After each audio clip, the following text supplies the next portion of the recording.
শেষে আজ শুক্রবার সন্ধ্যায় নতুন রাষ্ট্রপতি হিসেবে শপথ নিতে যাচ্ছেন মির্জা ফখরুল ইসলাম আলমগীর। মির্জা ফখরুল ইসলাম আলমগীর একজন সর্বজন প্রিয় ব্যক্তি। তিনি এমন পরিচিত একজন সজ্জন রাজনীতিবিদ হিসেবে যাকে ক্লিন ইমেজের অধিকারী হিসেবে সকলেই তার নির্বাচনটাকে বিএনপির রাষ্ট্রপতি পদে বিশেষভাবে প্রশংসা করছেন।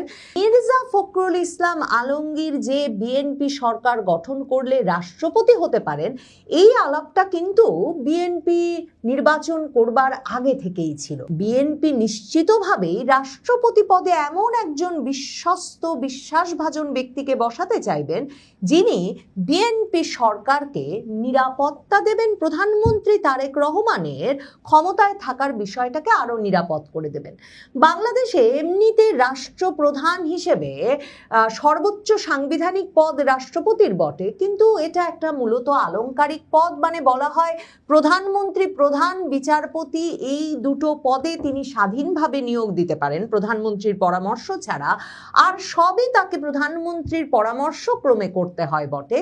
কিন্তু সংকটকালে বাংলাদেশে বরাবর দেখা গেছে রাষ্ট্রপতি পদটা খুব গুরুত্বপূর্ণ হয়ে ওঠে। মানে একেবারে সোজা বাংলা ভাষায় বললে, যখনই বাংলাদেশে কোনো সামরিক কূ অনুষ্ঠিত হয়ে যায় নীরবে, নিভৃতে কিংবা উচ্চকণ্ঠে, তখন রাষ্ট্রপতি পদটা ভীষণ গুরুত্বপূর্ণ হয়ে ওঠে। কারণ সংবিধানে যদিও রাষ্ট্রপতির একটা জরুরি অবস্থা জারির যে সক্ষমতা আছে সেটাও আছে প্রধানমন্ত্রীর প্রতি স্বাক্ষরক্রমে, কিন্তু যুদ্ধ হচ্ছে, বহি আক্রমণ হচ্ছে, আভ্যন্তরীণ গোলযোগ ঘটছে, এরকম পরিস্থিতিতে রাষ্ট্রপতিকে দিয়েই কিন্তু জরুরি অবস্থা জারি করিয়ে নেওয়া সম্ভব। সংকটকালে যদি সত্যিকারের ক্ষমতাবান পক্ষটা তাকে চাপ দেন ঠিকমতো কিংবা তার পাশে থাকেন, এ কারণেই বিশ্বস্ত বিশ্বাসভাজন ব্যক্তিকে রাষ্ট্রপতি পদে প্রয়োজন বটে। কিন্তু মির্জা ফখরুল ইসলাম আলমগীর কি প্রথমবারের মতো সেই রাষ্ট্রপতি হতে পারবেন যেই রাষ্ট্রপতি সত্যিকার অর্থে যে কোনো রকম সামরিক কূ বা উচ্চাভিলাষী সেনা কর্মকর্তাদের উচ্চাভিলাষ থেকে প্রধানমন্ত্রী তারেক রহমানকে রক্ষা করবেন? খালেদা জিয়া, তারেক রহমানের মা বেগম খালেদা জিয়া কিন্তু 2007 সালে যখন তিনি বিচারপতিদের বয়স বাড়িয়েও KM হাসানকে প্রধান উপদেষ্টা করে বিদায় নিতে পারলেন না, তখন তত্ত্বাবধায়ক সরকারের প্রধান উপদেষ্টা রাষ্ট্রপতি ইয়াজউদ্দিন আহমেদকে বানিয়ে তিনি একটা অন্তর্বর্তীকালীন নির্বাচনকালীন তত্ত্বাবধায়ক সরকার গড়ে দিলেন এবং তিনি ক্ষমতা থেকে সরে দাঁড়ালেন। কিন্তু সেই ইয়াজউদ্দিন আহমেদকে দিয়ে কিন্তু পরে 1-11 ঘটিয়ে ফেলেছিল বেগম খালেদা জিয়ারই অনেক সেনা কর্মকর্তাকে ডিঙিয়ে নিয়োগ করা সেনাপ্রধান মইনুল আহমেদ। কাজেই বঙ্গভবনে গিয়ে যখন সেনা প্রধানেরা উপস্থিত হন, সেনা কর্মকর্তারা সশস্ত্র অবস্থায় গিয়ে উপস্থিত হন এবং সাইন ইট বলেন, মানে স্বাক্ষর করুন, এখন স্বাক্ষর করুন, হয় রাষ্ট্রপতি পদে ইস্তফা দিয়ে দেন, না হলে জরুরি অবস্থা জারি করেন, মানে যখন যেটাই বাংলাদেশের ইতিহাসে সেনা প্রধানেরা গিয়ে বঙ্গভবনের সশস্ত্র অবস্থায় উঠে রাষ্ট্রপতির কাছে দাবি করেছেন, এর সবই বাংলাদেশের রাষ্ট্রপতিরা মেনে নিতে বাধ্য হয়েছেন। মানে বিভিন্ন জনের বয়ানে এমনও জানা যায় 1-11 সময় ইয়াজউদ্দিন আহমেদ বলেছিলেন যে তিনি শুনেছেন কেন জরুরি অবস্থা জারিটা খুবই জরুরি, জরুরি অবস্থা জারি না হলে সেনাপ্রধান ওই যে এখন তারেক রহমান যাকে বিচার করবেন বলে গ্রেফতার করে নিয়ে গেছেন মাসুদ উদ্দিন চৌধুরী, তখনকার সাভার জিওসির প্রধান, তখনকার ডিজিএফআই প্রধান, এদেরকে নিয়ে তিনি যখন গিয়ে উপস্থিত হলেন ইয়াজউদ্দিন সাহেবের বঙ্গভবনে এবং গিয়ে বললেন যে তিনি যদি আজকেই জরুরি অবস্থা জারি না করেন, মানে 1-11 না ঘটান, তাহলে সেনাবাহিনী আর শান্তিরক্ষী মিশনে যেতে পারবে না, কাজে এই ঘটনাটা আজকেই ঘটাতে হবে। তখন নাকি ইয়াজউদ্দিন আহমেদ কাচুমাচু করে বলেছিলেন যে তিনি একটু ভেতরে গিয়ে স্ত্রীর সঙ্গে পরামর্শ করতে চান, কিন্তু ওইটুকু সময়ও রাষ্ট্রপতি ইয়াজউদ্দিন আহমেদকে দেওয়া হয় নাই। আর রাষ্ট্রপতি ইয়াজউদ্দিন আহমেদই কি এই ঘটনার প্রথম ভুক্তভোগী? এর আগে 1976 সালের নভেম্বরে প্রধানমন্ত্রী তারেক রহমানের পিতা সেনা প্রধান জিয়াউর রহমান গিয়ে উপস্থিত হয়েছিলেন রাষ্ট্রপতি এবং প্রধান সামরিক প্রশাসক মোহাম্মদ আবু সাদাত সায়েম তার বঙ্গভবনে।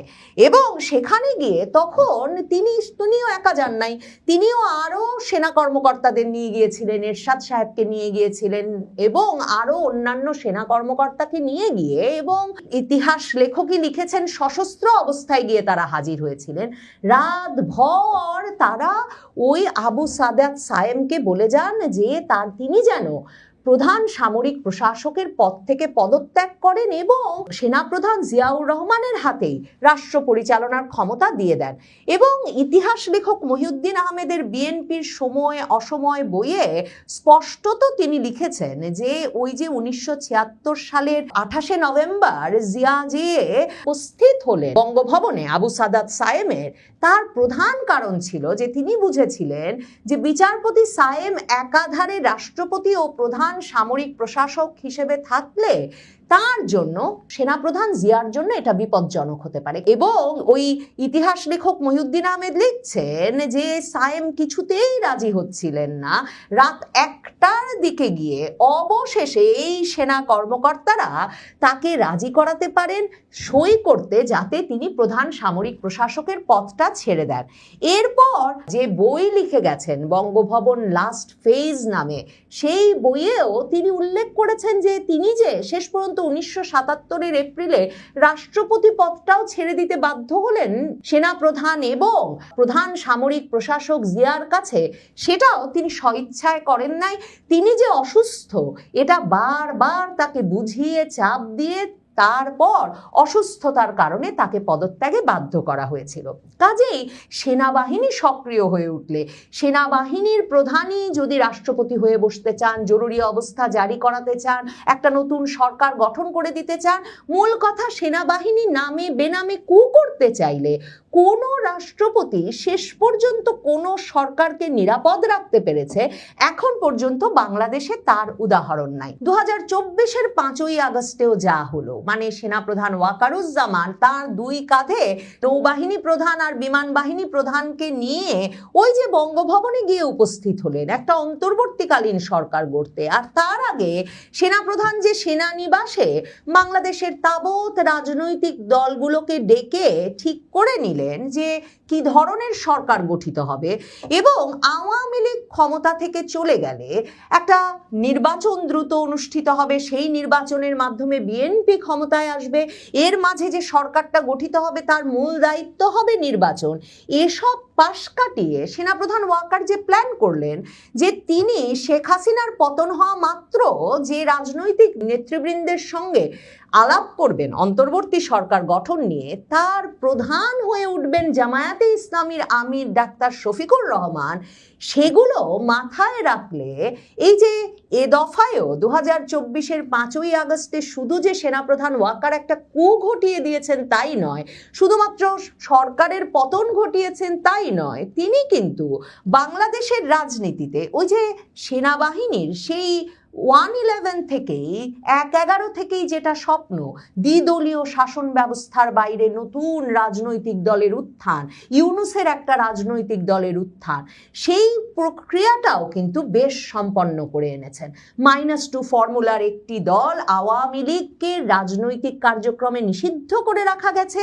বাংলাদেশের রাজনীতিতে বিএনপির পাশাপাশি জামায়াতে ইসলামীকে প্রধান বিরোধী দল করে রাজনীতিতে অধিষ্ঠিত করা গেছে।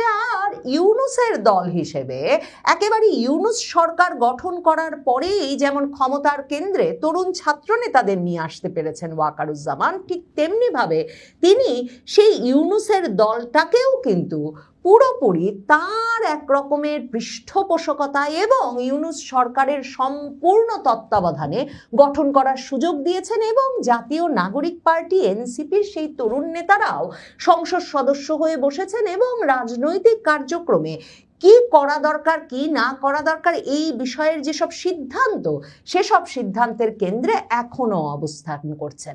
মনে রাখতে হবে, রীতিমতো শেখ হাসিনার সবচেয়ে বিশ্বস্ত হিসেবে তিনি যাকে রাষ্ট্রপতি পদে বসিয়েছিলেন, শাহাবুদ্দিন চুপ্পু, সেই শাহাবুদ্দিন চুপ্পু পরে বললেন বটে শেখ হাসিনা তাকে কোনো পদত্যাগপত্র দিয়ে যান নাই, কিন্তু ওই যে তিন বাহিনী প্রধান গিয়ে যখন বঙ্গভবনে উপস্থিত হলেন এবং তার ঘাড়ের ওপর দাঁড়িয়ে থাকলেন, তখন রাষ্ট্রের সর্বোচ্চ সাংবিধানিক পদে অধিষ্ঠিত রাষ্ট্রপতি শাহাবুদ্দিন চুপ্পু কিন্তু জাতির উদ্দেশ্যে ভাষণ দিয়ে বলেছিলেন প্রধানমন্ত্রী শেখ হাসিনা পদত্যাগ করেছেন এবং দ্রুততম সময়ে বেগম খালেদা জিয়া মুক্ত হবেন, এবং তিনি বলেছিলেন দ্রুততম সময়ে একটা নির্বাচন হবে, একটা অন্তর্বর্তীকালীন সরকার গঠন হবে। তারপর এই সেনাবাহিনীর ফর্মুলাতেই সংবিধানে কোথাও নাই যেই উপদেষ্টা পরিষদ গঠন, সেই উপদেষ্টা পরিষদ গঠন করে একটা অন্তর্বর্তীকালীন সরকার গঠিত হলো এবং সেই সরকারটা প্রায় 2 বছর ক্ষমতায় থেকে অবশেষে একটা নির্বাচন দিতে বাধ্য হলো 2026-এর ফেব্রুয়ারি মাসে এসে। সেনাপ্রধান ওয়াকার অবশ্য সেটার বাহবা নিচ্ছেন বটে নির্বাচিত বিএনপি সরকারের কাছ থেকে, যে তিনি না থাকলে নাকি কিছুতেই এই ইউনূস নির্বাচনটা করে ক্ষমতা ছেড়ে দিত না। কিন্তু এটাও মনে রাখতে হবে যে ওয়াকারুজ্জামান না থাকলে হয়তো কোনোদিন বাংলাদেশে ইউনূস সরকার প্রতিষ্ঠিতও হতো না, আন্দোলন করা ছাত্ররা এসে ক্ষমতার কেন্দ্রে বসতে পারতো না, এবং জামায়াতে ইসলামী বাংলাদেশের রাজনীতির এত বড় শক্তি হিসেবেও অধিষ্ঠিত হতো না। কাজেই এসব কথা মাথায় রাখলে প্রধানমন্ত্রী তারেক রহমানের পক্ষে খুব নিরাপদ বোধ করা হয়তো তেমন ভাবে সম্ভব নয়।